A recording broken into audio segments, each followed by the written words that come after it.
नमस्कार दोस्तों, स्वागत है आपका जैन नेगी मैथमेटिक्स में। हमारे द्वारा आपके लिए विशेष सीरीज चलाई गई है जिसका है आज लेसन नंबर 3। आगे बढ़ने से पहले मैं आपको बताना चाहूँगा कि आप हमारी एप्लीकेशन को चेकआउट कर सकते हैं। उस पर हम काफ़ी सारे special batch plus mock test की सुविधा प्रोवाइड करवा रहे हैं और साथ ही आप हमारे टेलीग्राम चैनल से भी जुड़ सकते हैं। दोनों के लिंक हमने डिस्क्रिप्शन बॉक्स में ऐड कर रखे हैं, आप वहाँ से उनको चेकआउट कर सकते हैं। तो बिना किसी देरी के आज की वीडियो को स्टार्ट करते हैं। अगला आएगा सबसेट का। अब देखिए सबसेट को आपने समझना है। सबसेट में क्या है कि वो जो हमने पहली वाली प्रोसेस की थी वो एक तरफा होगी बस, ठीक है। अगर मैं कहूंगा ए और बी दो सेट हैं तो ए बी का सबसेट कब कहलाएगा? If every element of A is the element of B, that's it. Okay, यानी मैं कहूंगा कि अगर ए का for all a is the element of A implies A is the element of B, तो मैं कहूंगा A is the subset of B, that's it. अब यहाँ पर दूसरी प्रोसेस की आवश्यकता नहीं। अब दूसरी प्रोसेस अगर ऐसा होता है कि भैया दूसरी प्रोसेस भी आ गई कि भैया B is the element of B implies B is the element of A, so it simply means that B is the subset of A. तो दोनों को अगर हम कंबाइन करेंगे A is a subset of B and B is a subset of A, तो then क्या होता है? ए बराबर बी होता है। तो ये कंडीशन यहां से निकल के आती है, समझ रहे हो?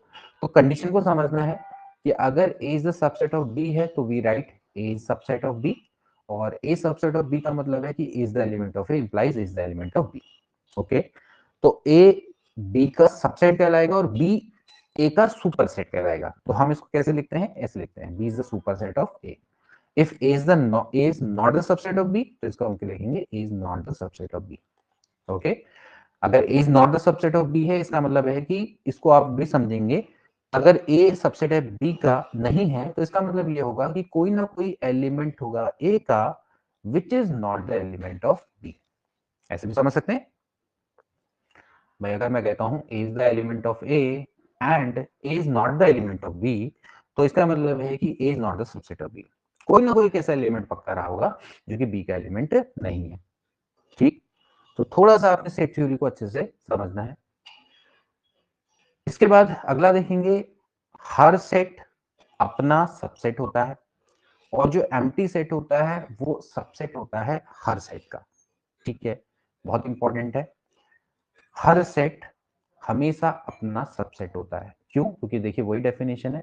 मैं ये कहूंगा कि अगर A is the element of A है तो ये इंप्लाइज करता है A is the element of A, तो A should be the subset of A, that's it. And similarly ये थ्योरी यहां से उल्टी चलेगी तो फिर A is the subset of A आ जाएगा तो ए बराबर ए हो जाएगा। भाई वही है, A is the subset of B and B is the subset of A, so we know that A बराबर बी होता है। तो वही दोस्तों चीज यहाँ पर थ्योरी चलेगी। तो हर सेट अपना क्या होता है? सबसेट होता है। इसके अलावा दोस्तों जो फाई होता है, एम्प्टी सेट होता है, वो हर का सबसेट होता है, ठीक है। हर सेट का सबसेट होता है, phi is also the subset of A. तो ये ध्यान रखना है। अब देखिए एक सबसेट है ए का, मान लेते हैं मान लेते हैं ए कोई सबसेट है बी का, वो प्रॉपर सबसेट कब कहलाएगा? कि जब ए बी के बराबर नहीं होगा। बहुत इंपॉर्टेंट है। तो we write a subset of B, ठीक है। तो आप इसको दोस्तों इस तरह से समझ सकते हैं कि A is a proper subset of B. ये ए बी का प्रॉपर सबसेट तभी होगा जब बी में कोई ना कोई एक एलिमेंट ऐसा एग्जिस्ट करेगा जो कि ए का एलिमेंट नहीं होगा, ठीक है। इसको हम क्या बोलेंगे? प्रॉपर सबसेट बोलेंगे। मतलब कि आप ये मान के चलो कि ये 1 2 3 4 5 है, ये आपका बी है, तो ए इसका प्रॉपर सबसेट तब कहलाएगा 1 2 3 4, यानी कि 5 ऐसा एलिमेंट है बी का जो कि ए का एलिमेंट नहीं है। तो ये इसको हम क्या बोलेंगे? Proper subset. और नॉट सबसेट की क्या डेफिनेशन है कि मान लेते हैं दोस्तों इसमें कोई 6 एलिमेंट है, ये 6 है, तो 6 is the element of A but 6 is not the element of B, so A is not the subset of B. Definition ऊपर वाली, ठीक। तो ऐसे आपने इसको यहां पर समझना है कि क्या इसका मतलब है, ठीक। ओके, तो यहां से आप देख सकते हैं कि 1 is a subset of 1 2 3, but 1 4 is not the subset of 1 2 3 because 4 is the element of A which is not the element of B। Okay, तो ये आपके दोस्तों क्या है, सबसेट्स की डेफिनेशन है। इसके अलावा ध्यान देने वाली बात है, ए इज प्रॉपर सबसेट तभी कहलाएगा कि अगर कोई ना कोई ऐसा एलिमेंट होगा बी का जो कि ए में नहीं है। इसका मतलब है कि अगर इस डेफिनेशन से देखा जाए कि भैया हर सेट अपना सबसेट होता है, इसका मतलब ए स्वयं ए का प्रॉपर सबसेट नहीं होता, ये कैसा सबसेट होता है, इम्प्रॉपर। ओके, यानी कि इम्प्रॉपर सबसेट। तो अगर मैं कहता हूं कि हर सेट अपना सबसेट होता है, तो कैसा सेट है वो, इम्प्रॉपर सबसेट है,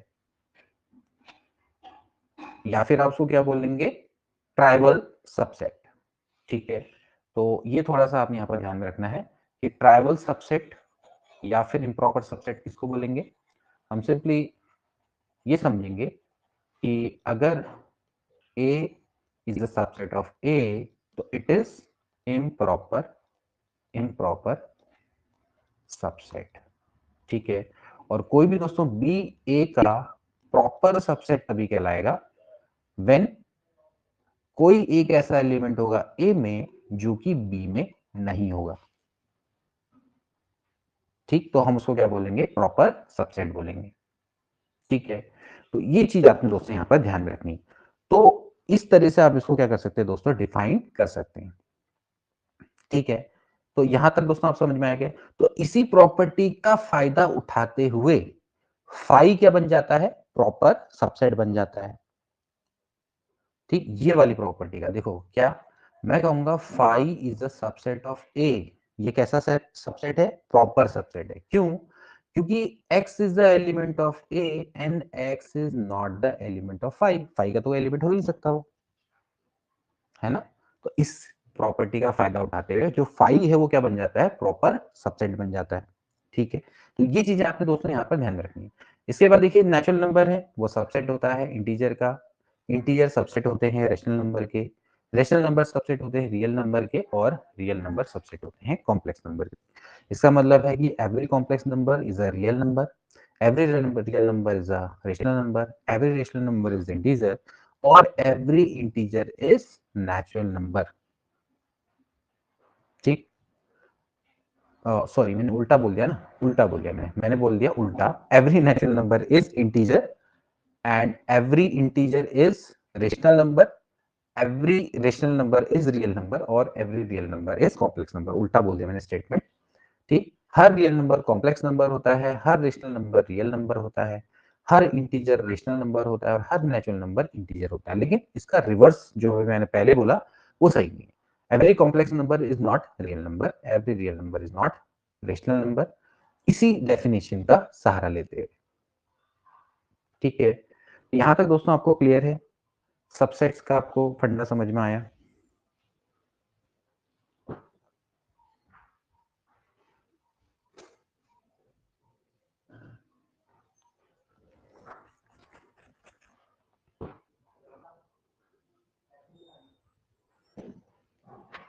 बाकी लोगों को नहीं आया समझ में, एक ही आदमी को समझ में आया यहाँ पर। अब देखिए सबसेट्स की बात करेंगे।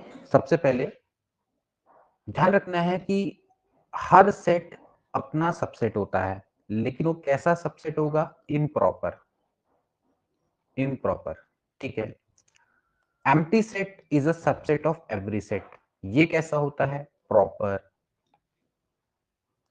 अगली बात, total number of subset of finite sets containing an element is 2 की पावर n। ध्यान रखेंगे, एक सेट है जिसमें n एलिमेंट है, तो टोटल नंबर ऑफ सबसेट कितने बन सकते हैं उसमें, 2 की पावर n। ठीक है, जैसे मान लेते हैं मेरे पास एक सेट है 1 2 3, इसमें टोटल नंबर ऑफ एलिमेंट कितने, 3। तो इसके कितने सबसेट्स बनेंगे, 2 की पावर 3, यानी कि 8 इसके सबसेट बनेंगे। ठीक है, बहुत आसान है। कौन कौन से बनेंगे, देखिए सबसे पहले तो कौन आएगा, 5। 5 हर सेट का सबसेट होता है। इसके बाद इसमें सिंगलटन सेट आ सकते हैं, जैसे 1 है, 2 है, 3। इसके बाद आप दो दो ले सकते हैं, 1 2 1 3 एंड 1 2 3। 1 2 3 से पहले आपका एक 2 3 आएगा, और एक आएगा लास्ट में 1 2 3। ये देखो, क्योंकि खुद खुद भी आएगा, हर सेट अपना क्या होता है, सबसेट होता है। कुल मिला के 1 2 3 4 5 6 7 8, तो 8 इसके के आगे, 8 इसके आगे सबसेट आते हैं। ठीक, इस तरह से समझ सकते हो। तो दोस्तों आज की वीडियो के लिए इतना ही, मिलेंगे नेक्स्ट क्लास में, तब तक के लिए take care and good bye.